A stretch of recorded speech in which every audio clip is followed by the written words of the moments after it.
Mr Speaker, my question is to the Minister for Emissions Reduction. At 12:45 today, the Minister failed to comply with the Senate's order to provide any evidence backing his claim that the fraudulent document he used to attack the Lord Mayor of Sydney was downloaded from the City of Sydney website. Will the Minister provide that evidence now? Just before I call the Minister, I'm just going to say any questions can be answered, but as a matter of principle, on behalf of all members of the House of Representatives, there is absolutely no obligation to comply with a Senate order. And that's an important principle. Indeed, there have been requests in the past that members of this House appear at Senate hearings, and former Prime Minister Keating responded more colourfully than I am now. And I'm just going to say on behalf of all members of this House, the Senate has no business seeking members of this House to comply with anything they seek to do. So, as you can tell, my attitude to the first part of the question, the member for Solomon, if you want to go and be a senator, go for your life. The member for Hindmarsh.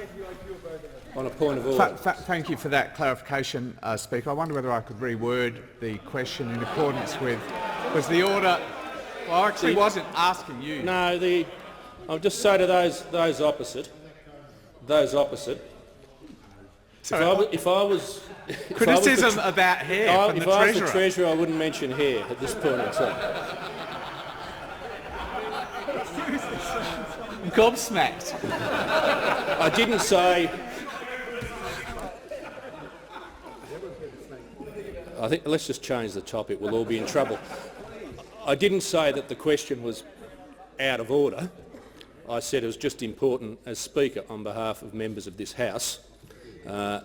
We are no more going to comply with Senate orders or appear at Senate committees. There's no compunction. The last part of the question was in order. The Minister. Well, thank you, Mr Speaker. And Mr Speaker, I'll always cooperate on matters of this sort.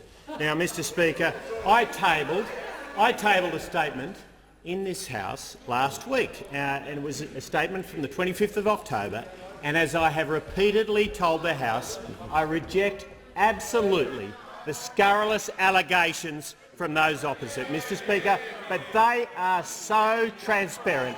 They seek to distract from their woes with gossip and smear, Mr Speaker, because they don't want to talk about falling emissions that have fallen in the last year and are lower than at any time Labor was in government. Mr Speaker. They don't want to talk about three consecutive quarters of electricity price reductions. The member for Goldstein. Yeah.